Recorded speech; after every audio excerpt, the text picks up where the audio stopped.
Hey, what's going on, Raider Nation? Welcome to another video for the Black and Silver Way. It is your host, Dylan, and I know that I've been missing for the last 3 weeks, nearly ever since we lost against the Lions. No, I did not give up on this channel, and no, I did not give up on the Raiders. I'm a season ticket holder, guys, and I've been watching the Raiders since I was a kid. I have the Raiders tatted all over my body. There's no way I'd ever give up on my team, not until I die off of this planet, but that's not an option. Am I giving up on YouTube? No, I'm not. I've just been very busy. I've just been working full time. I go to the gym, and I try to also have a social life, and sometimes these videos do take a long time, video editing, getting all my stats and everything right, and sometimes I just don't upload a video. I'm gonna have to change the banner on my channel instead of weekly videos. It's whatever I feel like talking Raiders to you guys. I used to do this weekly, and I used to have this all the time, but lately it's kind of been when I feel like it for the most part. And for all you guys that have been supporting me, for everyone that has been supporting me since day one, you know how much I appreciate you guys. I don't think you ever know, because this right here has become a really fun hobby of mine, and I've met a lot of amazing people throughout the Raider Nation that I never would have met before without this YouTube channel. And a lot of the people that I have not been subscribing to me for a long time, I know that I see a lot of subscribers piling in still. Thank you for subscribing to my channel. Welcome to my channel. I have been doing YouTube videos for about 3 years on the Oakland Raiders, and like I said, I used to be a lot more consistent, but I have not been as consistent as I want to be anymore. So I definitely just want to give a heads up, guys. If I don't upload a video here and there or miss a game or two, I'm alive, and I'm always paying attention. I'm always watching, and that's all I wanted to announce real quick, guys. Also, like I said, I'm not giving up on YouTube. It's just, been really busy. So most of you shall know that we did beat the Broncos yesterday, 15-12. The Broncos had a 8-game winning streak on us when we went into Denver yesterday, and I can tell you this: I was super glad that the 8-game winning streak was finally over. First of all, if you guys are watching the game, the first half was the Brock Osweiler show. I was watching their quarterback absolutely rip our defense apart. Not by touchdowns and not by points, but moving the ball down the field with pinpoint accuracy. He was on fire, just boom, boom. I think he did 10 consecutive passes in a row, and did not miss a pass. So Brock was really, really firing real hard at us, guys, in the beginning, and I thought it was going to be a long, shitty game. And we barely had, we had negative yards nearly in the first half. And I've never seen that slow of a start before in a game ever. And especially winning it, we actually beat the Denver Broncos with the way we were playing in the first half. But the one player that obviously shook the NFL, shook all the Raider fans, we all knew that it was capable, we all knew that it was coming, was Khalil Mack's 5 sacks. He had 5 sacks yesterday, took over the game single-handedly on defense, and really got into Osweiler's head, and the defensive line really started firing on all cylinders in the second half, especially Khalil Mack. Khalil Mack, we just drafted him last season, and he's already doubled his last year sacks, and he's already, tying records with Howie Long. The last Raider to do 5 sacks in a game was Howie Long. So, it just shows how promising he is and how bright the future is. It's like the foundation has been put in place through the draft. And, Khalil Mack, he has a huge, huge, bright future with us, guys. I'm sure he will be a Raider for a long, long time, maybe in his whole career, especially, coming off of that line and stopping the run and also getting to the quarterback every single down is amazing to me, and I can't believe he's only on his 2nd season. I can't wait to see more from Khalil Mack. Congratulations, Mack, for breaking some records. The first Raider to have, I think, 14 sacks on the season was like Derek Burgess and Warren Sapp in 2006 or something like that. Either way, Mack, like I said, doing a really good job, improving every week, and I'm really glad to see that he had a breakout game against the Denver Broncos. Also, Ben Heaney has a really good game. Gets his first forced fumble. He had 7 tackles on the game. One was a tackle for loss, so good job to Ben Heaney. Also, as well, Charles Woodson having a career high so far this season with 3 fumble recoveries, all 3 within the last 2 weeks. Like I said, Charles Woodson, Hall of Famer, ball hawk, best to do it, best to ever do it. That's why he's always in the right place at the right time, and he's really saving our ass in really crucial times, guys. Derek Carr also had a really good game, 135 yards for 2 touchdowns. That marks his 28th touchdown on the season, which the last Raider to do it was Rich Gannon in the 2000 season.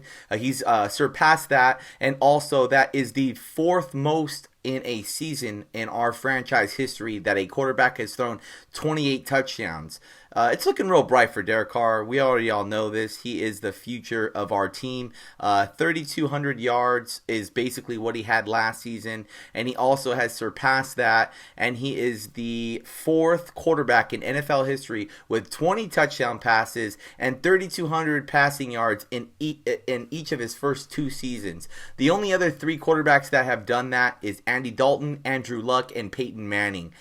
Derek Carr, some of the people of the Raider Nation was bashing on Derek Carr, having a bad couple games, throwing a pick here and there. The last game against the Chiefs, 2 of those interceptions. First of all, the first one he tried to make a play on. We all know that. He trying to be invincible and try and be a hero. He should have tucked it and fell down and took the sack. That was a critical, mental mistake on him. That really, I don't really count that as an interception. Second pick was right to the defender. That was his fault. And the third one against the Amari Cooper slant route, it was right off the hands of Amari Cooper, and Tyvon Branch swooped it up. That could happen at any time to any quarterback in the NFL. If he was throwing deliberately 3 bad passes right to defenders, that's where I'd be a little worried. But Derek Carr didn't do that, and there was 2 interceptions that I feel like were not actually by bad throws, and that could have been avoided. So I basically count the Kansas City game to have 1 interception. That's just me. If you really look at it though, and you really think about it, the way they went down, it really is honestly true. 1 interception was totally his fault. Michael Crabtree grabs 4 passes and basically caught everything that was thrown to him, but he wasn't able to break out for big yardage. He had 19 yards on the game. Michael Rivera also gets 3 catches, and he gets one of those to be a touchdown. Real crucial touchdown for us in the end zone, as well as wide receiver rookie Seth Roberts gets another touchdown from Derek Carr. That was the 2 touchdown passes was from Michael Rivera and Seth Roberts as well. I didn't really see Amari Cooper. Amari Cooper didn't have a good game at all. A few drops, being inconsistent. But that's something he needs to work on. Being a rookie, you're going to have some kinks. And I feel like the thing that he needs to focus on is consistency with his hands, because here and there he'll have a really good game, make some incredible catches, and catch everything that's passed to him. But right now he's really struggling game in and game out of actually catching easy balls off the line, in slant routes, breakouts, going, right here as on a crow route. He's missing these really easy passes, and I just feel like that's the one thing Amari Cooper needs to work on, and he will. He's a great receiver that's always learning and wanting to be great, so I know that it's going to be no problem in his career, guys, that he will fix what's going on with that. And another person that had a really big game that also hasn't really had a huge game for us yet is Clive Walford. Clive Walford got a couple of nice play-action out routes to the outside from Derek Carr, and they were trying to pick on the mismatch that Clive Walford is, because Clive Walford is a fast tight end, and he's definitely a receiving-based tight end, and the linebackers, it was a mismatch for them. Every single time Clive Walford got the ball passed to him, he had at least 2 yards on the defender each time, and he's really tall and really big, so Derek's just got to lead him and throw it a little high, and Clive was catching everything that was basically thrown to him. So Clive Walford is definitely going to be a bright spot for the tight end position, but I really am a big fan of Michael Rivera, always clutch, and he was also drafted by us, so I'll always have, love for Michael Rivera. I just wish we could keep them both, and I hope that's what the plan is moving forward. I wanted to talk real quick about where we're at on this season. We're 6-7 right now. We barely have a spot for the wild card. We got to win every single game we have. We have to win the Packers, we have to win the Chargers, and we have to win the Chiefs, and for us to be able to get into the wild card, which is a stretch, but it's not that big of a stretch.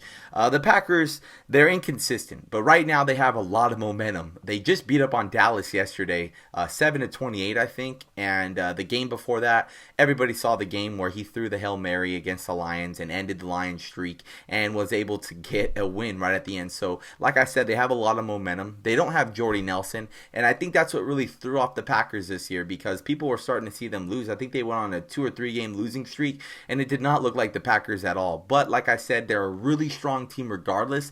They have Aaron Rodgers, an amazing coaching staff, plus their defense is no pushover defense. So I feel like this Sunday is going to be a huge game for the Oakland Raiders to show that the NFL, that they're really competing for that wild card spot. Derek Carr, he has not went up against Aaron Rodgers. Aaron Rodgers was a big influence in Derek Carr's life, looking up to quarterbacks. He's one of the great quarterbacks of all time. Brett Favre, Aaron Rodgers. They're just, really good team, really good quarterbacks in that franchise, and they always seem to win. Plus, Charles Woodson also, of course, is going to want to beat up on the Packers if he can, beating his old team. It's going to be really fun. I'm going to be out there this Sunday. We're 6-7. Like I said, we have to win every single game for the rest of the year and hope that other teams do worse than us here on out. I really feel like we can beat the Packers. We have a really strong team, and if we show up how we showed up yesterday, and our defense is clicking. David Amerson's been starting over DJ Hayden lately. TJ Carey exited the game, I think, with a injury. I don't know if it was serious, but I mean, he didn't exit the game, but he was, he got hurt, roughed up. I know TJ Carey's a fighter. That kid be getting hurt real simple, and then he comes back, bounces back, and finishes out games. I just feel like the play calling's got to be well. We have to adjust at halftime if any adjustments need to be done, just like how we did yesterday against the Packers. And, we could pull this win out, and we really could still have a spot for the wild card, guys. It'll be amazing if that happens. That'll be a blessing for the Raider Nation and everybody. But, I just want everybody to stay positive and try, and, we could try to win and try to get into the wild card. That's the best option we have. That's really all I have for you guys. I'll be out at that game for sure, and I will be out at the Charger game for sure as well. All I can say is go Raiders, guys. Make sure to like, comment, subscribe on the video. If you have any questions or concerns or anything, go ahead and let me know down below. I'll try to respond to everybody I can on this video. Sorry I've been lagging on the videos. I'll make sure to make a video for the rest of the 3 games this season, no doubt. I promise that to you guys. And I will continue to try to do some videos on the offseason, brief updates and stuff like that. So make sure to like, comment, subscribe. I'll see you on the next video. Peace out, guys.